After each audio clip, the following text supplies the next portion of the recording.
sans plus tarder, je vais passer la parole à Madame Chantal Rouleau, qui est avec nous ce soir, malgré une journée qu'elle nous a confiée avoir été très chargée. Donc, on est très honorés de l'avoir avec nous. Donc, c'est en fait la ministre déléguée au transport, mais aussi la ministre responsable de la métropole et de la région de Montréal et la députée de Pointe-aux-Trembles. Donc, Madame Rouleau, la parole est à vous. Bien, merci beaucoup, Caroline. Merci infiniment. Alors, bonjour à vous toutes et à vous tous. C'est vraiment un très grand plaisir de prendre la parole cet après-midi avec vous là, et pour ce premier forum qui se termine, Forum des Amis des Parcs de Montréal. Je vous remercie beaucoup pour l'invitation à ce cocktail qui clôture de manière flamboyante, je dirais, ces 2 jours d'échanges fructueux. Je suis certaine que ça a été des échanges qui ont été très, très, très intéressants. Les activités qui se sont tenues hier et aujourd'hui mettent la table pour l'implantation du réseau des Amis des Parcs de Montréal. Et c'est une première au Québec. Et je veux féliciter les 4 organismes partenaires de cette initiative, le Centre d'écologie urbaine de Montréal, le Conseil régional de l'environnement de Montréal, les Amis de la montagne et bien sûr l'équipe montréalaise des Amis des Parcs. C'est un projet qui a une importance particulière à plusieurs niveaux. D'une part, le réseau pourra stimuler l'engagement citoyen dans l'animation et l'amélioration des parcs, ce qui ne peut que renforcer le sentiment de fierté et d'appartenance des Montréalaises et des Montréalais.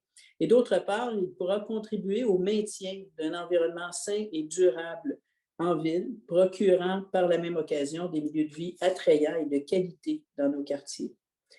C'est pourquoi je suis très fière que le gouvernement du Québec soutienne la diffusion et la création du réseau des Amis des Parcs de Montréal. Un appui de 223 100 $ a été rendu possible dans le cadre du FIRM, qui est le Fonds d'initiative et de rayonnement de la métropole. Et la mise en valeur, l'entretien des parcs urbains et l'environnement naturel de la ville vont permettre d'améliorer la qualité de vie des résidentes et des résidents.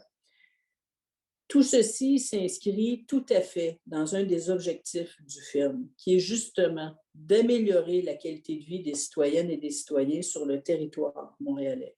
C'est la raison pour laquelle nous sommes heureux de pouvoir y contribuer et de voir que le réseau se met en branle. Ma collègue André Laforêt, ministre des Affaires municipales et de l'Habitation, d'ailleurs la première femme ministre de l'Habitation depuis 40 ans, a d'ailleurs lancé en janvier dernier les travaux d'élaboration de la stratégie nationale d'urbanisme et d'aménagement des territoires et tient actuellement une grande conversation nationale à ce sujet.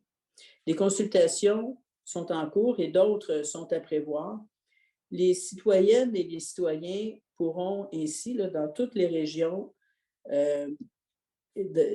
en fait, les citoyens, le milieu municipal, le milieu universitaire, les associations, les groupes dans le domaine, ainsi que les différentes communautés pourront donc s'exprimer sur le sujet.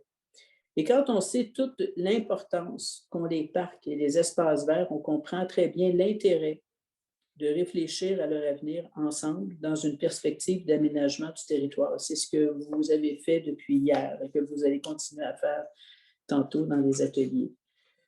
Et en tant que ministre responsable de la région de Montréal, je me sens directement concernée par la qualité des espaces verts et des installations récréatives extérieures de la métropole.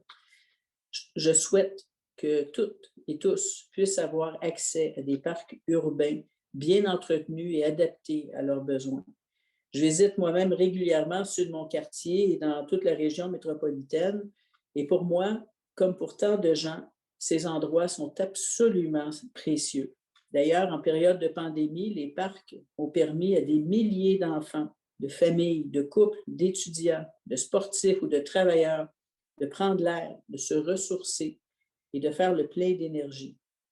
Le plus possible, bien sûr, en maintenant les mesures sanitaires requises.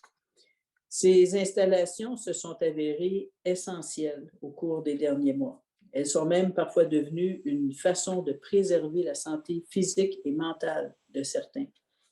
La vocation des parcs urbains a beaucoup évolué et je suis convaincue que leur nouveau rôle continuera à s'adapter au fur et à mesure que nous retrouverons notre liberté, une certaine liberté avec la pandémie qui sera derrière nous. Et en terminant, ben, j'espère que le forum qui se conclut aujourd'hui aura encouragé la réflexion, qu'il aura suscité de bonnes discussions entre les participants et qu'il aura entraîné du même coup des pistes de solutions pour la suite des choses et la mise en place de ce beau réseau. Alors, je vous remercie infiniment de votre participation et à mon tour, je vous lève mon verre à l'intérieur de ce cocktail. Merci, Madame Rouleau. Santé à vous aussi. Merci pour ce Voilà. beau message. On est vraiment honorés. Donc, au nom de tous les partenaires du projet, nous vous remercions de votre présence ainsi que de votre soutien qui nous a permis de réaliser ce premier forum des Amis des Parcs et de lancer le réseau et le premier réseau des Amis des Parcs de Montréal. Donc, un grand merci à vous et à votre santé. Et à la vôtre. Merci beaucoup pour l'invitation.